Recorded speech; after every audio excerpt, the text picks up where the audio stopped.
Welcome, everybody, to the Martley Siegel Theater Center here at the Guare Center CUNY.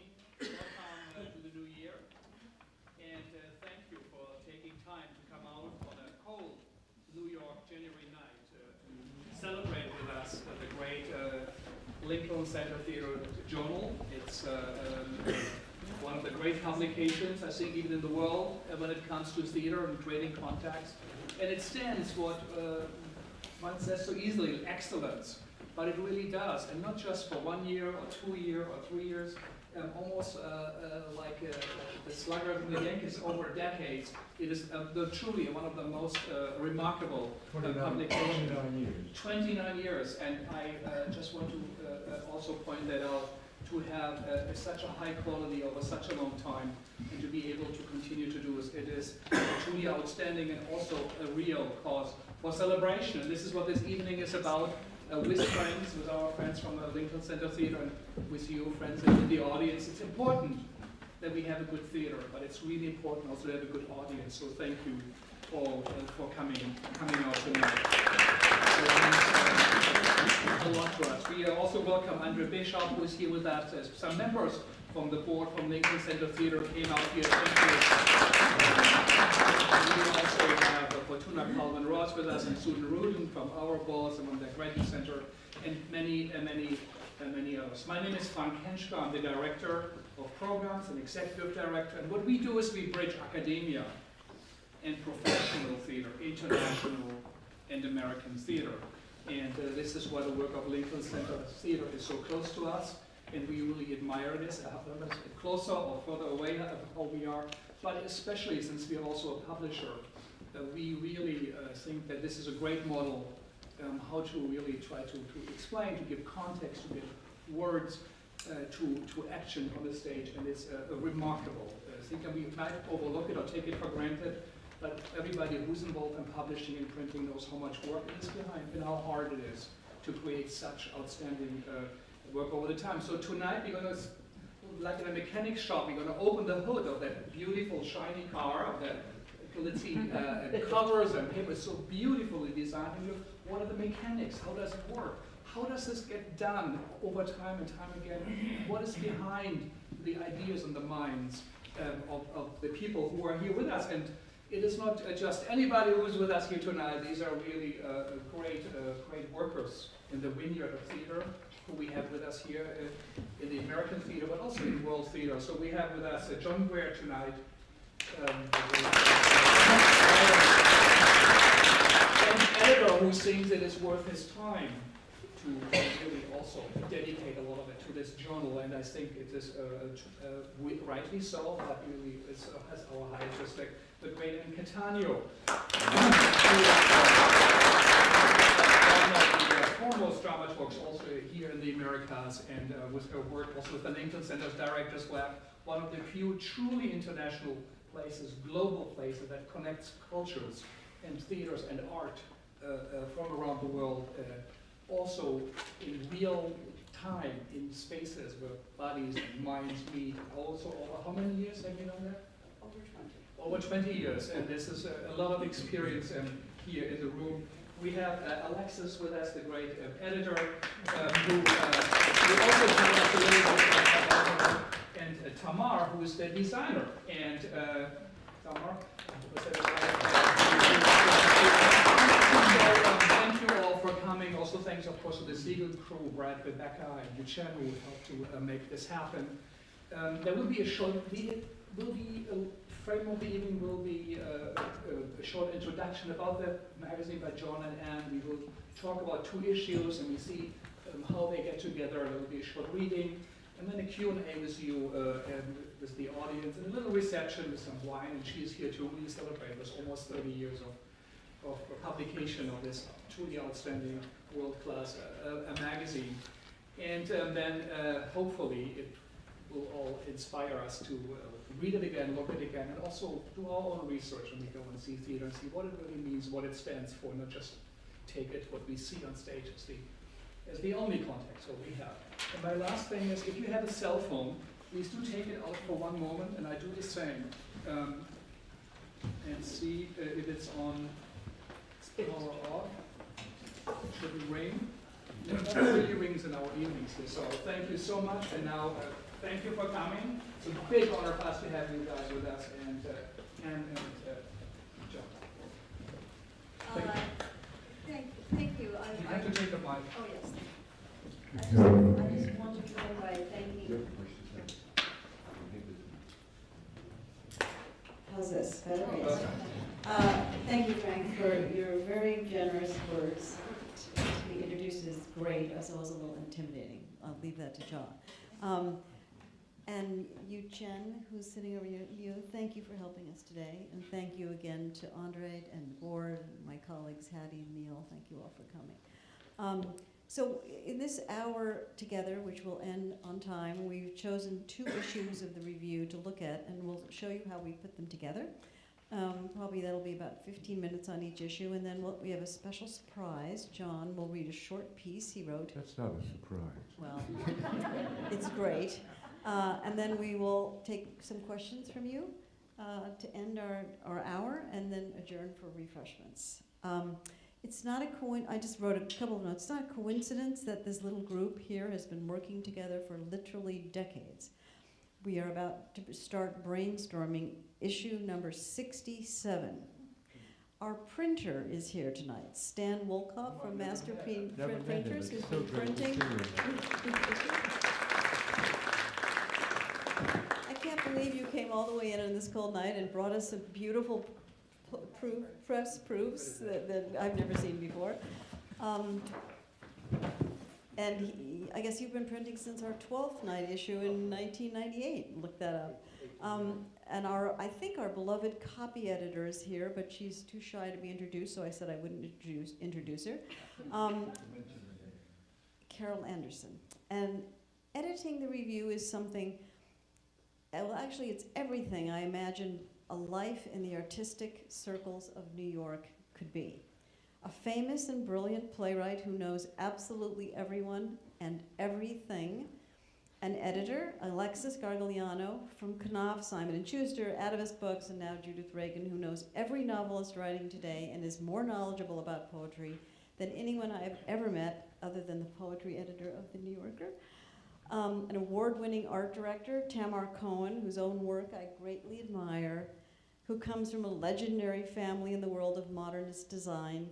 And sitting tonight... Mother was the great Elaine Lustig, who did all the copy for the covers of the New Directions in the 50s and 60s. It's just, we know, I mean, when you see the covers of Tamar's mother, you just say, oh, well, that's in my brain, yes, so. And tonight, sitting here, we're only missing our pictures editor, David Leopold, who lost electricity early this morning when a power line fell into his driveway in Bucks County. Not worth risking his life to join us, although we can thank him for making this PowerPoint that you're about to see. So John and I are going to just say 3 quick things before we start. There are 3 important aspects of our magazine that define its mission. The first is what John, who founded the magazine, felt... Tell how it started. Well, hang on a second, because we have so many things to do. I don't want to go all the way back to the beginning. But I think it's important to say how... I think it's important to say how the magazine started. It started by accident, thanks to the New York Times.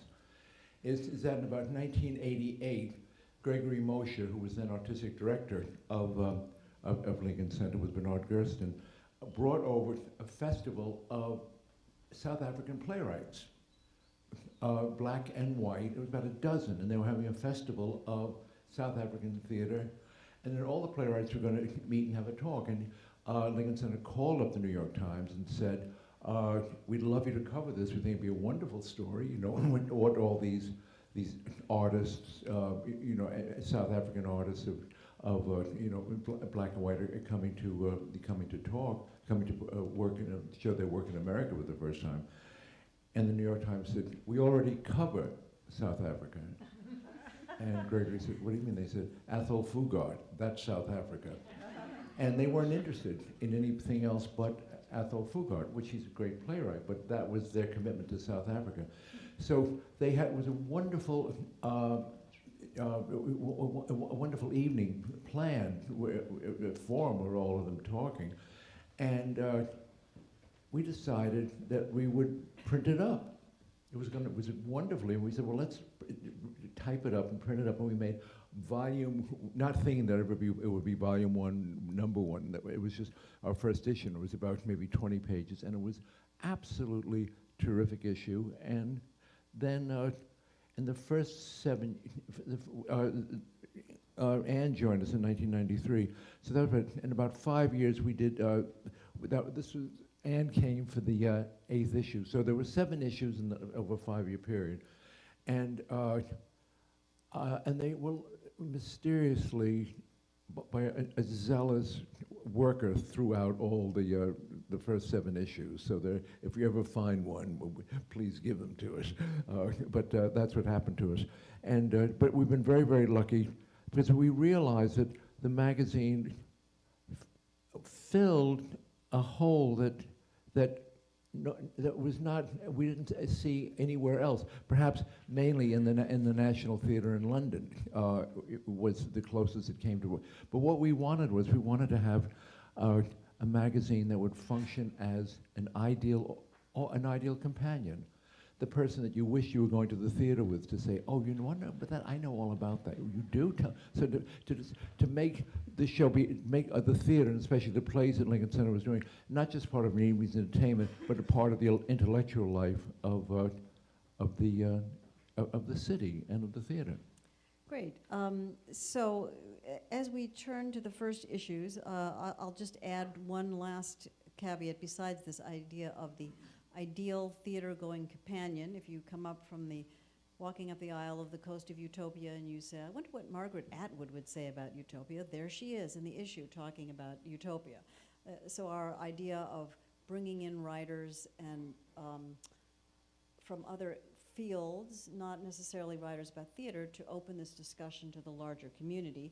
Our other primary mission, and in fact, in a way it's our most important, is to support the productions we are doing at Lincoln Center. So to thoughtfully and discreetly amplify a director's interpretation, to provide background and indicate avenues of discussion about a particular play, often a world premiere. So we play a role, we feel, or we hope, in informing how the press as well as the audience approaches the play. So to turn to our first example of The King and I, directed by Let's talk a little more Sure. about. I mean, let's talk about. Let's give a few more. We can do the tour. We just have. I mean, I think it's important to show things that we did. For example, when we were doing the Waiting for Godot, I remember I asked Richard Howard. I said, "Have you ever met Samuel Beckett, or what do you think about it?" I ran into him in the street, and he said, I once wrote a poem about waiting for Beckett. And it's never been published. So we published that. And that, to me, was the ideal of really carbonating the atmosphere around a production. So it's just not, we didn't want it to be all grim and academic. Sorry, Frank, yes. Not grim. We wanted to make it very, very playful ideas that, the play of ideas that should support and enliven a production.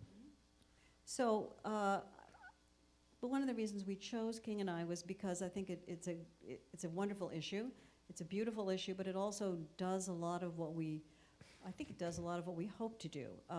Our resident director, Bart Scher, has done several really remarkable pieces of work where he'll take a work that's well known and find something in it and bring it to the front in a very subtle way.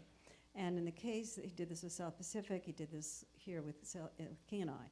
So we try and feature in the magazine some interview or some spread about the design of the piece, or an interview, in this case with Bart, about what he was trying to do. And his way into the play, which he feels, and we all agree with him, is in the actual musical itself, originally, is the fact that she brings a book to Siam with her. And that book she gives to a girl, and that book is Uncle Tom's Cabin. And to give a girl a book is to change the world. So that little idea is one that we threaded through this issue. We asked young African-American writers like Katori Hall and Brandon Jacobs Jenkins their take on Uncle Tom's Cabin. my favorite thing about in the research we did looking for ways into this story was going into the life of Anna Leon Owens, which made me think of there was a great writer, 19th century radical, George Gissing, who wrote a wonderful book called The Odd Women. In the second half of the 19th century, in the British Isles, there were 500,000 more women than men, meaning there were 500,000 more women in England, Scotland, who had no role in life. There was nothing for them to do. And they started traveling around the world. They started traveling.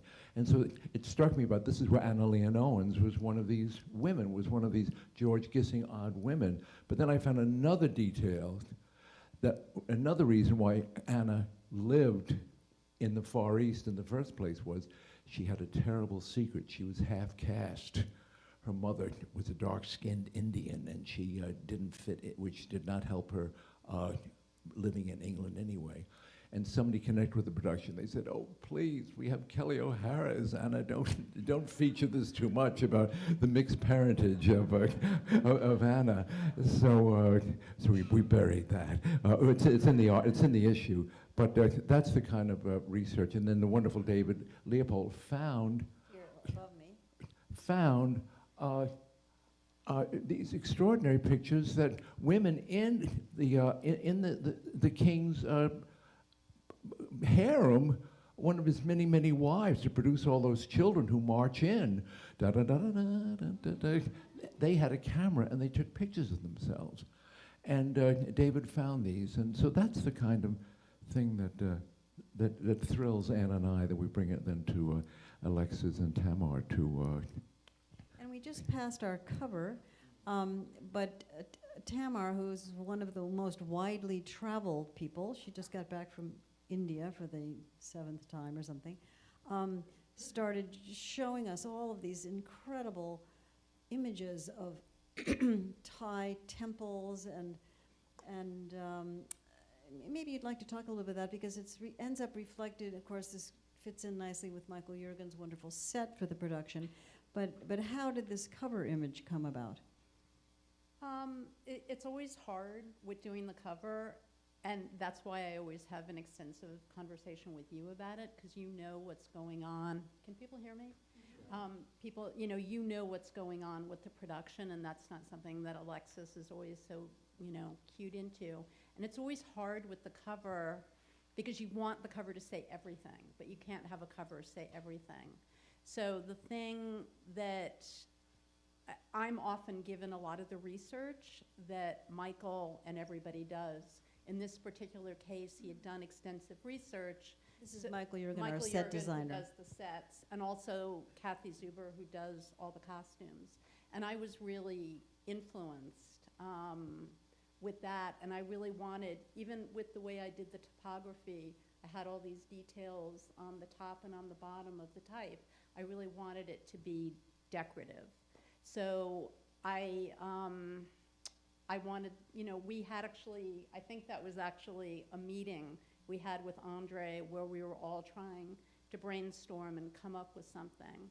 And in the end, I ended up kind of dissecting the patterns that I saw on Thai.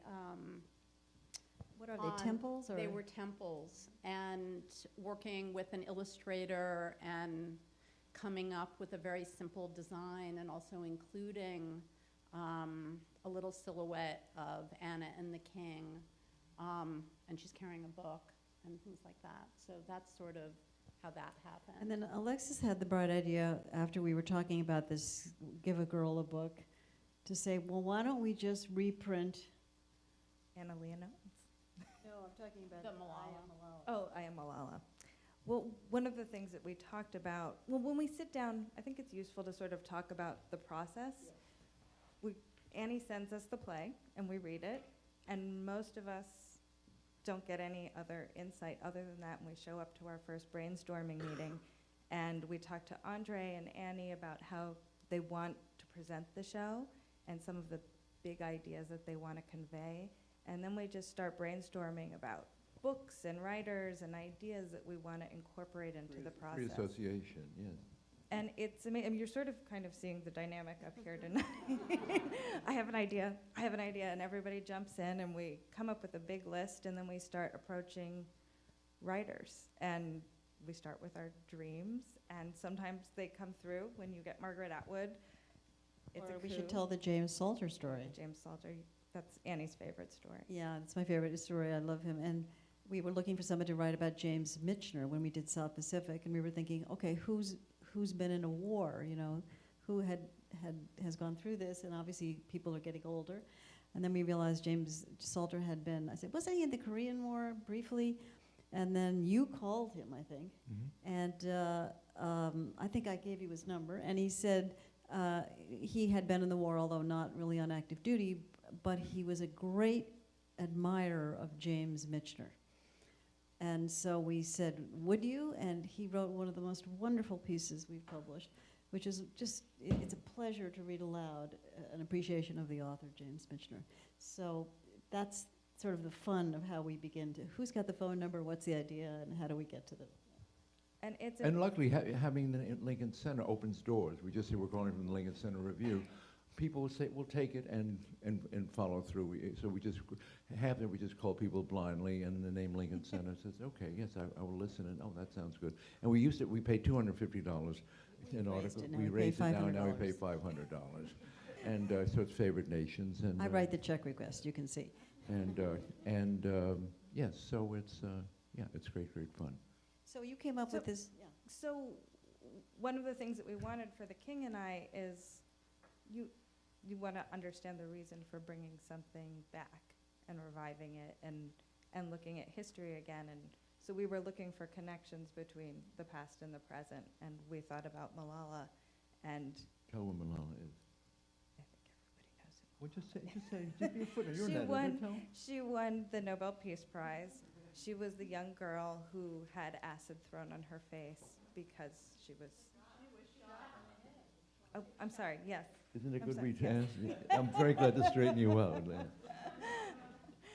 And we took part of her Nobel speech, just to sort of bridge the idea of educating women now and then.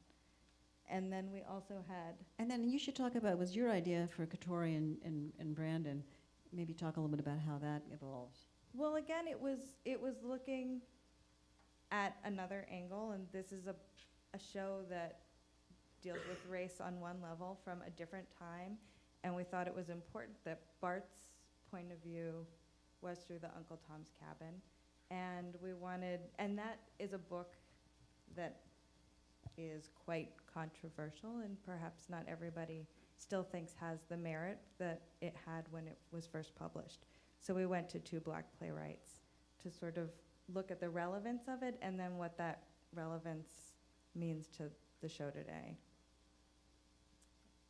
Yes. Hattie, we have our final guest who's just arrived. Just looking, seeing each other. The other thing is that we really can gather between John, who knows everything about this, and Andre, and it's a great deal of knowledge about when we're doing a revival like this, about the past history of the play. And I don't know who found, whether it was Andre, I can't remember who discovered that the original young 10-year-old who played the son in the original production of The King and I, Sandy Kennedy, was still alive. He's now in his 80s, and he has a perfect memory, and we invited him in and interviewed him and have an absolutely wonderful piece about being a 10-year-old in the original production of The King and I, and he brought us a wealth of visual material. And Tamar is kind of a visual fiend. We often go up together to the library at the Performing Arts, and they pull out all kinds of research, and Tamar just goes through it like this. And he brought us all kinds of things. And you find images that you need. I'm not talking, we'll talk in a second about other images, but you find sort of archival imagery. Mm-hmm. Maybe a little bit. I mean, I always try to have a mix of different type of imagery. In this particular issue, it was more historically based. So I used more illustrations, and these were all photographs from, I mean, they were incredible. It was like finding a treasure trove, you know, not on eBay, but a real person's collection. So I always try to have a mix.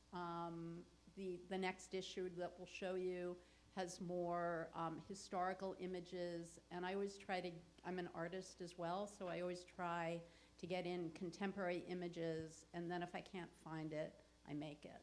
So it's just... Do we have any other contemporary artists in this issue? Otherwise, we'll move on to Joe Turner. I mean, you know, I love doing research. So I do a lot of extensive research trying to find images. And what I always try to do is try to find images that are evocative rather than things that really illustrate what the article is about. Well, so since it's exactly 7, I think we should segue into Joe Turner because we have about 15 minutes on that, and then we'll open to questions. So is there any last things we want to say about The King and I before we move through? Okay. Oh, damn good show. Go see it. Go see it if you have it. So Joe Turner is a completely different kind of issue in a way. And maybe I should have you start because you commissioned the first piece. I felt very passionately about this one.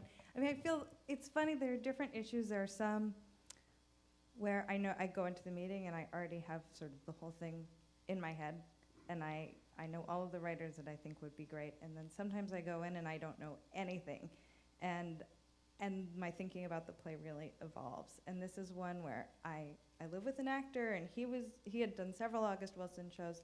He was about to do another one, and I worked with a writer named Charles Johnson when I was editing at Scribner, and he was one of August Wilson's best friends. And it just sort of it just came together magically, and it kind of, every avenue of my life was pointing to all of the issues in this play. So we went to Charles, and he wrote this beautiful piece about his friendship with August Wilson and all of the autobiographical pieces of August's life that play out in his plays, and also the way they talked about violence and within the Black community, and just lots of big ideas and how they thought of themselves as writers, and it was beautiful. And then we were looking, I think, for a poet, and one of my favorite poets was married to another writer that I worked with at Scribner. And I called him, and it turned out that August Wilson had funded the organization that they run for African-American names. Cave Canem. poets called Cave Canem. And August had been one of the reasons that they could sustain themselves over many years. Name the poet you called. Cornelius Eady. And so he wrote a beautiful poem for August that was an original, which doesn't happen that often for the magazine. And then lots of other, actually that was the first issue Katori was in. Katori was in that issue. She is an amazing playwright. I'm forgetting The Mountain. The Mountaintop is her first play.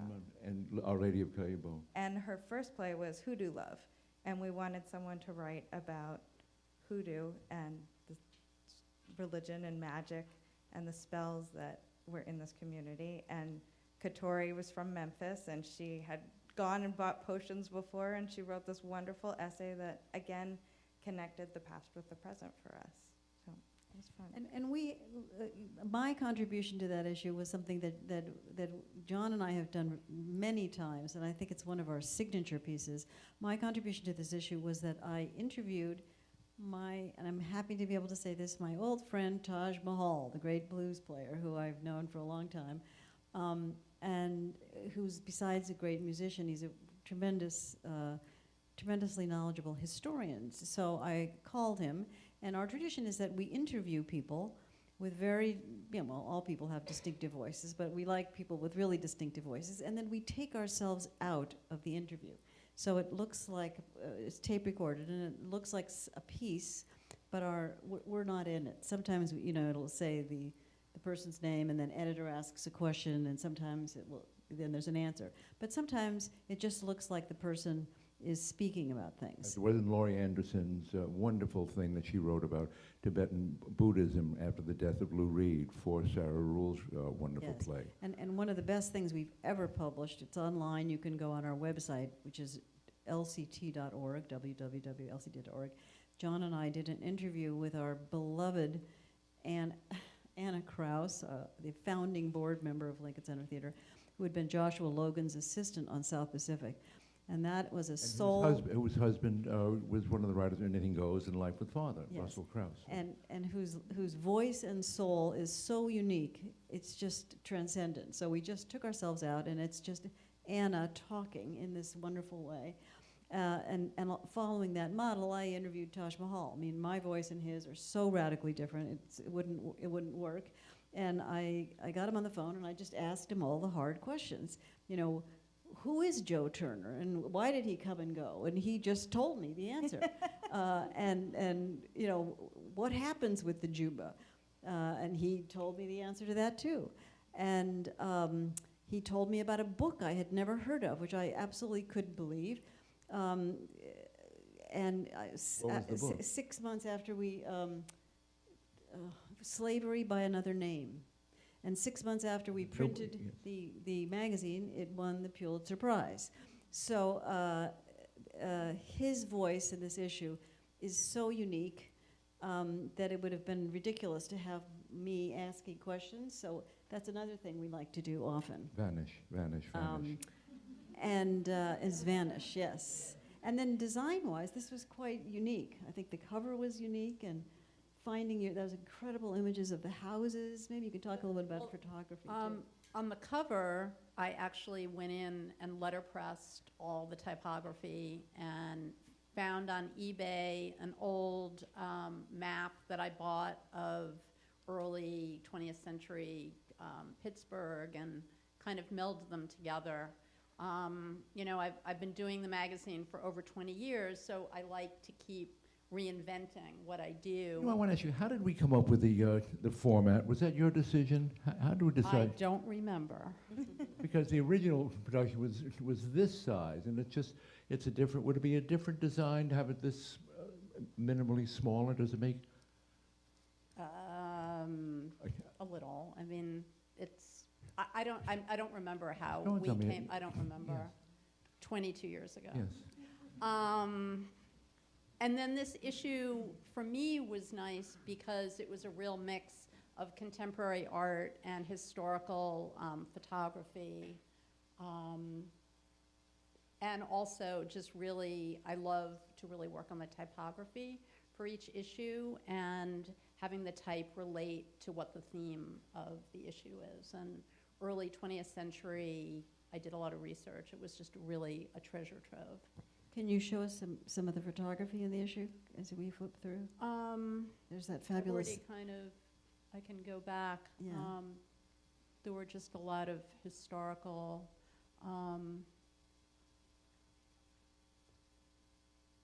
and then that's a really well-known collage artist named Tony Fitzpatrick. I actually did a lot of research. I went to botanicas all around the city in the snow, trying to find material for this piece, and I ended up not being happy. So that's how I ended up with this. We after our brainstorming meeting, we reach out to authors. Sometimes they say yes, sometimes they just say no. Pieces come in, and Alexis does a brilliant job editing them. And then we all go over to Tamar's house on 22nd Street, and she has spent about 3 weeks designing, thinking, gathering, and we go to her house, and we always have tea, and then the whole, what looks like pages about this big, are put up on the wall. And then she says, here's what I'm thinking about this article, and then we mostly just kiss her, but sometimes we rip it to shreds. You've never ripped it to shreds, actually. John always asks, what are the colors? And you explain what the typeface is, and each page is individually done. And the order of the.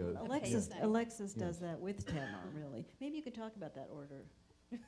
Alexis tells me the order, and then I change it. That's basically what happened. And then I bargain. Well. No, you're pretty nice. Because the pacing of the issue, you know, you want a long piece, a short piece, you know, maybe you But could you talk also want to set up some of the big ideas up front, and then maybe have the lighter pieces. You just sort of want to balance it. I mean, I'm pretty much the luckiest art director in New York because you give me complete freedom.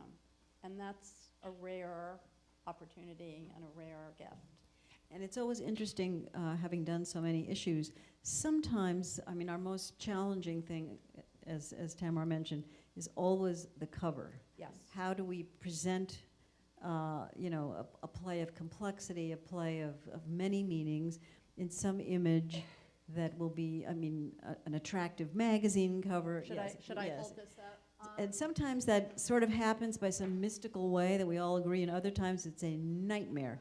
And the most awful nightmare was South Pacific, which had the happiest outcome, and maybe you can tell us after 2.5 hours how it came about. I don't remember how long we were in your office, Andre, but I think it was hours. And we weren't coming up with anything. And I remembered that a friend of mine had a collection of scarves that were themed around Broadway productions. And He bought on eBay. where did he buy them, Mark? Okay. And he had a South Pacific scarf. So I scanned it in and kind of redid it, and it became the cover. Because it's very important that we don't use the cover that is the poster for the show, that we want the magazine has its own independent life.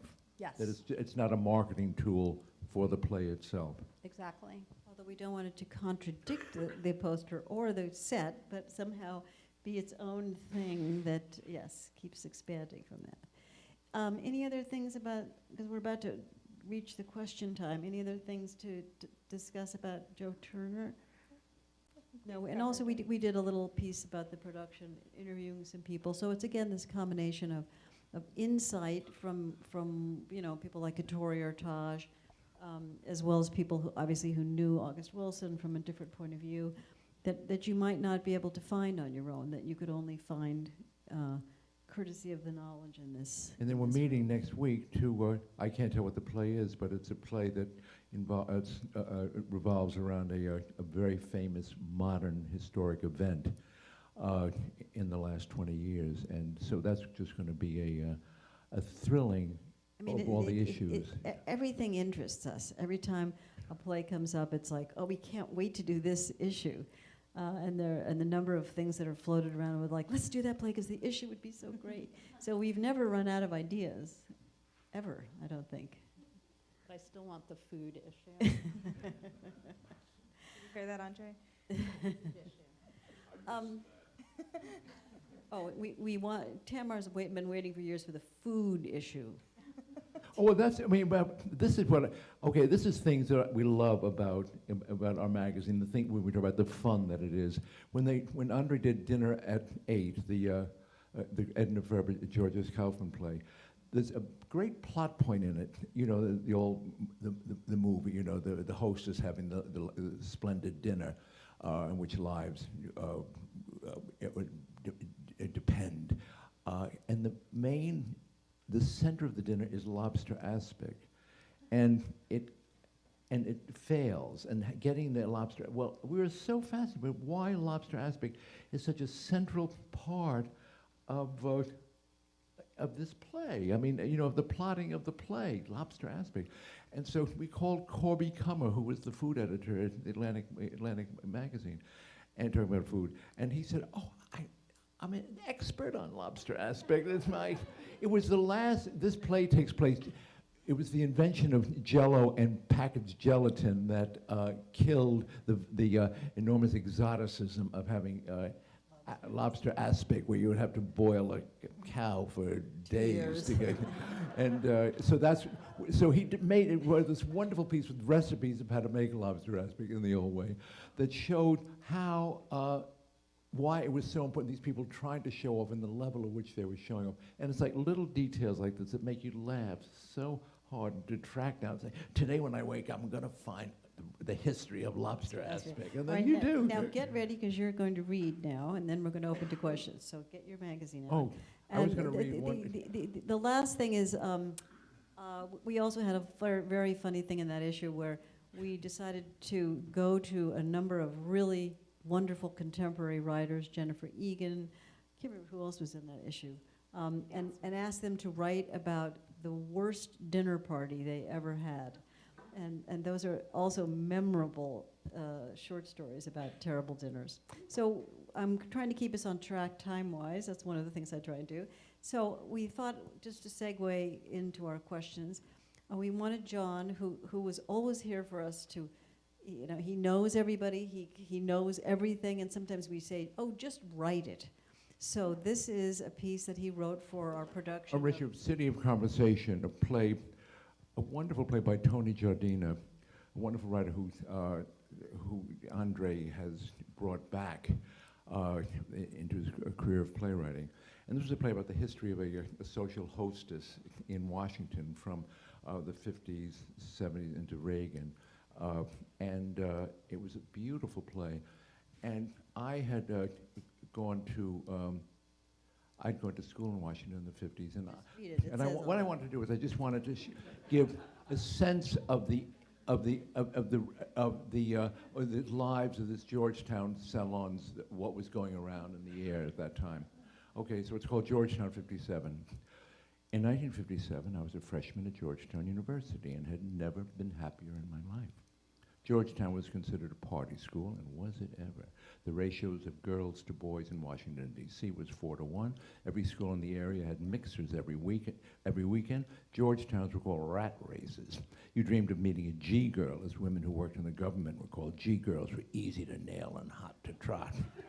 But for now, we'd settle for girls from Trinity or Marymount or Visitation Convent. Back then, lush pickings meant endless bouts of Lindy dancing, tab hunters, young love, a lot of gin and tonics and beer, and desperate attempts to maybe neck with one of the Rugs, as girls were known then, while Pat Boone sang Don't Forbid Me. But all the lust was virginal. Everything was a sin except drinking, and we did a lot of that. Alarms woke us up early every morning for compulsory daily mass at Dahlgren Chapel. The priest would pace up and down, no communion. Why? Confession is right here. Why put your soul at risk? I remember agonizingly confessing that I had touched a girl. The priest intoned through the grating, you must never see this tool of Satan again.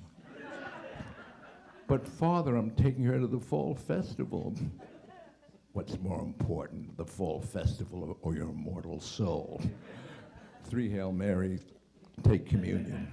Receiving a copy of Playboy in the mail was grounds for immediate dismissal. The priest went through my room as they did and found that I had come to the nation's oldest Catholic college, founded in 1789, with copies of Madame Bovary and Ulysses. Mr. Ambrogi, S.J., our freshman prefect, summoned me to his office. Didn't I realize these books were on the index of forbidden books? Merely possessing them put my soul at risk. I bought it all. Georgetown, in addition to making me and my soul feel very safe, was easy, more like high school than what I thought college would be. And that was okay by me. Ike was president. Wasn't Georgetown itself, our section of Washington, also the home of the people who actually ran the world? The boundaries of my world were defined and safe and comforting. I never laughed so hard in my life. And then one day in the spring of 1957, on my way to class in Copley Hall, I saw a woman striding with distracted authority out of a wooded area that was a shortcut to Reservoir Road, the site of Georgetown Hospital. It was unhinging to come upon someone so shockingly beautiful, but not movie star beautiful. This woman, because she was a woman with a capital W, an adult as opposed to every other female in D.C. who was a rug, possessed of ferocity. Her head was much larger than her slender body, her slender legs. Her dark hair, slightly short and curled in a current fashion, had been slicked back in a way that emphasized her features, giving her eyes, her nose, her mouth the force of a primitive sculpture. But there was nothing primitive about her elegance. Today you recognize the clothes she wore, the casual retro fashion that Ralph Lauren would popularize decades later. But back then that look was new. Her clothes had the quality of a disguise, though. Had she come from another continent, a more passionate continent? The smile was not directed at the world like the social smile of everybody else in D.C., but sprang from some secret interior place. What was she thinking? She was happy, but in a way I had never seen. She seemed impossibly complete. I started to follow her, but couldn't. I told myself I mustn't be late for class. She was terrifying. The next day at approximately the same time, I waited at the stone stairs leading from Reservoir Road. Nothing. The next. She appeared again on the path, which was thick with winter trees just starting to show green. She walked with the same confident gait that said, I belong to the world in a way that you don't. Could I speak to her? Would she answer? Did she even speak English? What would I say? I followed her to a red brick house on N Street. She entered and shut the door. I told my roommate, Bill. The next day, he joined me at the stone stairs, and she appeared. We followed her back to 3307 N Street. She went in. Bill had an idea. We went around to 33rd Street to a driveway behind the houses where cars could be parked, deliveries made. We checked garages. Bill said, here. We stood in the darkness of the garage looking through a window that opened onto the garden. She came out of the house wearing a two-piece bathing suit. She stretched out on a lounge chair and rubbed lotion on her body. She leaned back to receive the first warm rays of 1957. I tell you, the effect was electrifying. What do you do with these feelings that had everything to do with and nothing to do with this woman? We asked around about her. Oh yes, isn't she something?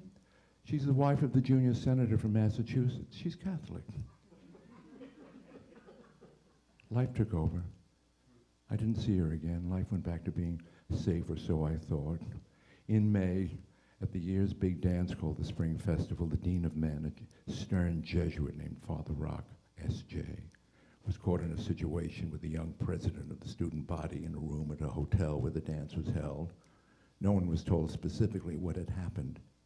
We didn't have words for that, but something unspeakable had happened. Word got out that the priest would be leaving the campus the next day. We woke up early morning to watch as he was driven off in disgrace. The president of the student body was put on leave. No one spoke of it ever again. How could we? No one's vocabulary contained the words for the meaning of what had happened, but it had to do with sex. The campus atmosphere was charged with an unspoken incomprehensibility. Whatever they were they another side of the feelings engendered by that woman of indescribable power? Who could talk about it?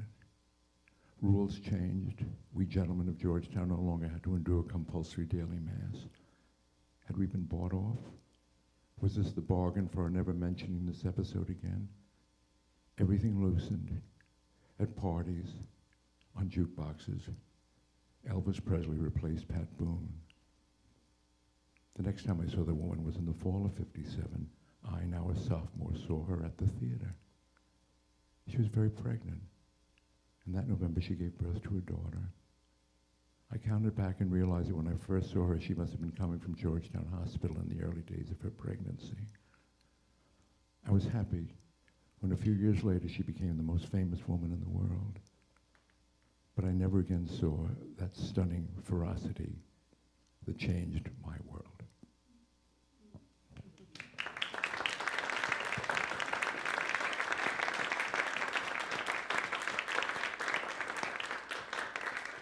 So we'd like to answer a couple of questions before we eat our cheese. Would anyone like to, yes? Can we put the light up a little bit, Brett, so we can see? And we are also, not only do we hear you better, we are recorded, so we will give you a microphone. Maybe you just introduce yourself and who you are. Wait, can you get the mic?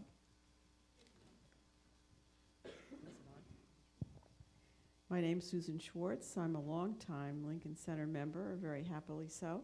And I have a very simple question. How long does it take to do the magazine from start to finish? Oh, we can answer that. You do the schedule, you tell us. I'm thinking backwards. I would say it's about 2 to 3 months. It depends on how much time we have. Sometimes they have to be faster. It's about, from the time we have the initial meeting till the time that the articles are due, it's usually about 2 to 3 months. And then Alexis has the articles for about a month to edit them, and then it takes me, from the time I get them, 6 weeks, and then 2 weeks to print it. So it's, And we have them delivered at 7 a.m. on the morning of the first preview of the show. So right now we're not late, but we're going with the summer issue. So it's about 4 to 4.5 months, I would say. Yeah, 4.5 to 5 months. but we've done things, you know, whenever, if we Faster. have to get them done faster, we do them faster. It really just depends. And also what's interesting is that the general run of everything, we put them out in the lobby and people are supposed to pay for them, but nobody ever does. And that we usually run it's about 10,000, the first issue is about, Well, downstairs it's, well, here's Stan, it's from 7 to 10,000, and upstairs our print runs have been as large. South Pacific was 250,000 copies. So they can be very, very big for an extended run of a show. but it's just close enough where you're hoping to get people. One of the things where it's easy to get people because you're asking them to write something right away and not giving them time to, Say you know, no. people will, you know, people will say, okay, well, if I can do it next week, I'll do it. But if you have to wait a few months, you know, you'll never get it. Well, and also I think they do it because they are really taken with the play, or they're taken with the idea. Oh, they're that we asked invited them to write opening about. night and given a pair of tickets, yes, to opening night. That helps. Yes. 1 second, please, take the microphone. Thank you. I'm Marion, and I'm part of a team creating a new magazine called Galerie. And I think it's interesting. What's it for? What is your magazine for? Galerie is about art, sculpture, culture, cultivated the arts, plastic arts, and it shall be coming out in 4 months or so. But I found it interesting. All the women are wearing the same color. I know, we noticed that. We noticed that. But also, I was in Bangkok years ago. I lived in Bangkok, and it was not at all like the Anna and the King of I. And I was there last month, and it was even less so. So it's interesting that you have a magazine that people read without having to subscribe to it. So you have an enormous luxury, and you have also the luxury of time and the amazing amount of elegance in your research ability. Amazing. Yeah. We don't have that luxury in most magazines I've been to. You have to get it out fast. You don't have any leeway, any margin at all. Well, then I would say, to hook up with Andre Bishop and Hattie Judiker and Alison Blink and Elizabeth Peters and our board, and they'll show you how to put a magazine together. Yes. Right. Good luck in the magazine and gallery. Every time I go to a play at Lincoln Center, I'm so grateful that you have that magazine, and I always pay for it. Thank you. And So you're the $1. And the King and I magazine I thought was absolutely spectacular and just incredible. But I always feel like I'm the only one taking the magazine. I mean, do people really pick it up? Oh, yeah, people pick it up, there's no question. In fact, Andre and I are getting pretty good at sussing out. We have to make a decision of how many to print way ahead of time. I mean, way ahead of time. But we're pretty We good. also have a big mailing list, too. Yeah, we have a mailing list. We It do goes have a around little the world, subscription. yes. But yes, the people take it. In fact, we go back on press. I just emailed Stan. We're going back in press for the 3rd time for King and I. But increase, and we say, please take one. Not everybody wants to go to a play and think about it or read about it, and so they're not going to take one. But many people like you are interested in that. And we That's make sure the critics get one with their opening night ahead tickets. of time, yeah. Yes. But what we say, please, take one, suggested contribution, $1. So that second part is a challenge to us. Yes, sir.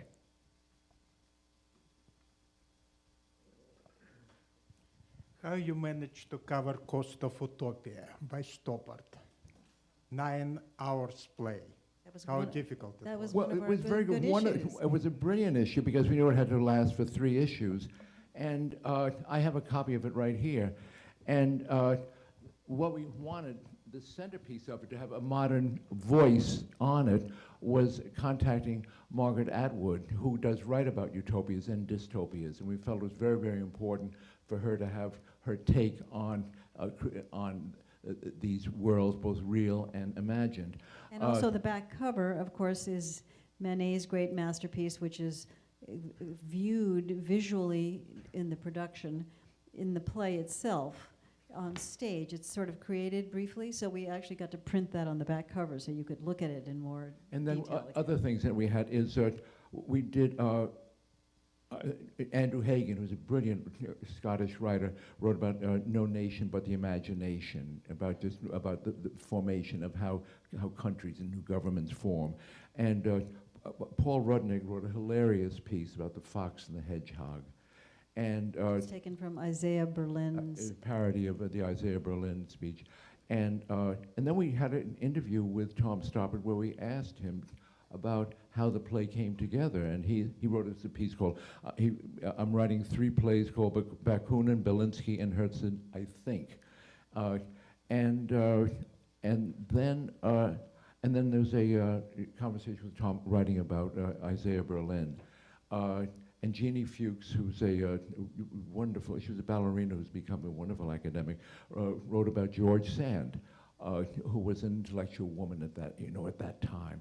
And so we wanted to have a very, and then Tatiana Tolstoya wrote about her life in Russia. And so that was how we dealt with a 9-hour play. We wanted to have an issue that we wanted, one issue that would last for, that would illuminate all 3 plays. Any thoughts about that, or? That was my first issue. I don't even remember the process. You're in shock, yes. I'm in shock. I remember the Margaret Atwood, but. Yeah. Okay, any last question? Does that So answer your just- question? Did you have a reason for asking that one? Because most interesting for me, how in America it was possible to present a play 9 hours, hall always full, and subject of the play, character of the play, absolutely not known for Americans. So that's incredible achievement. That's what we hope this issue did. And it's also because Andre Bishop, our artistic director sitting behind you, had the faith in the play, and Jack O'Brien did a production that was, I had seen the production in London, and it was very dull, a Trevor Nunn production. It was very, very dull production. And Jack O'Brien transformed the play, saw the plays with such clarity, and presented them with such clarity. And the brilliance of that production was that you didn't have to know everything. You didn't have to come with an encyclopedia of knowledge to see the play, because the story of the play was so compelling, and what the sides were and what the issues were. So it was all to Bob Crowley and the set designer and Jack O'Brien. The production of the play that Andre oversaw made sure that the clarity of the issues was more important than the ideas and names it was dropping. Okay, I think we have time for one last question, and then we will done. Yes, we have 2 questions, 2 last questions, and then we're done. I just wanted to make a suggestion for your food issue. Well, first write a play about food. Well, that's the play I wanted to suggest. Tina Howell's The Art of Dining, Yes, that was which a is a wonderful play. lovely, sweet play, and talks about food from beginning to end. And no fires on stage this time. Remember she was burned. Remember that Diane Wiest had a terrible fire. The actress was burned. It was a nightmare. The sterno can exploded onto Diane Wiest. So we have to be careful And about so that part it was of a it. very dangerous play for the actors. So last question behind you, yes. Thank you. My name is Cristina Modranu. I'm the editor-in-chief of a 7-year-old performing arts magazine in Romania, and I must tell you that your work is terribly inspiring for us, for me. My question would be, what is the biggest challenge? What do you find that is the biggest challenge for you in giving continuity to this magazine? I think that's amazing. I think that the continuity is really all visual. No, I don't. I think the continuity comes from saying, in the meetings that we have, and the talks that Anne and I will have, and then Alexis and I will, is to find out what, without dumbing it down, what is the play about, agreeing on the story that the play is about. And I think that clarity, that attention to the play's center, listening to the play, to hearing what the play is telling us, is what determines all the articles that we will put in. We just don't put things in random, you know, to say, oh, here's something, you know, oh, here's Ruscha, we'll put that in the Coast of. No, it's about that every article in the magazine has to, is dependent on the declarative sentence that is what we feel the story is illustrating the sense of the story. And that to me is the clarity. Alexis, do you want to finish with a thought about that? I worked on this magazine as an assistant for an old boss before I got to be the editor. And it was always, for me, Tamar's design that really pulled it together. But it's also being able, it's just sort of addressing curiosity. And I think for us, that's why we've all done it for so long, and it always stays fresh, because you get to come in and actually think deeply about something in a way that is meant to also be entertaining, and that allows us to keep it fresh, but we always pursue the same It's that thing. idea of the, you know, of the ideal companion. We wanted, what do we wish we knew about the play? What would we like? What strikes us with curiosity? About what makes us? I guess curiosity. Thank you for that word. Is the is what connects all the issues. Okay. And I just want to read one thing that I just want to read, because I just found this today going back. This is what the editors, whoever they were, wrote in 1987 in the very first issue, the South African playwright issue. This journal has been brought into existence as a means of investigating, bit by bit, theater's unique power and the way in which it bears witness to our time. We hope to elicit intelligent, excited, diverse ideas in writing from a broad range of people who, unlike most reviewers, understand the nature and intensity of work behind a play. We're concerned with what makes theater so important and nourishing to our lives. We may be disappointed by much that we see, but we are also dismayed by our own cynicism. Therefore, our few pages will not be limited to the reporting of facts or erudition or grievances, but will be devoted to a freer kind of questioning. Each issue of this journal will investigate a specific question or a circumscribed region of the theater. Often we will use an artist or a production of Lincoln Center Theater as a point of departure. And that was our initial, that was our initial intention in 1987. Can I say one more thing, which I was just thinking about? I mean, I think another thing that keeps the magazine fresh is that we all really like each other, and we're kind of a family, and we've been working together for so long that there's just, I don't know, there's just like a glue that makes it work. Anne is married to Joe Centauri, and I'm married to Adele Chatfield Taylor, but Anne and I are secret husband and office mates. We've been married on the side for many years. Thank you for coming. Thank you very much. Thank you very much.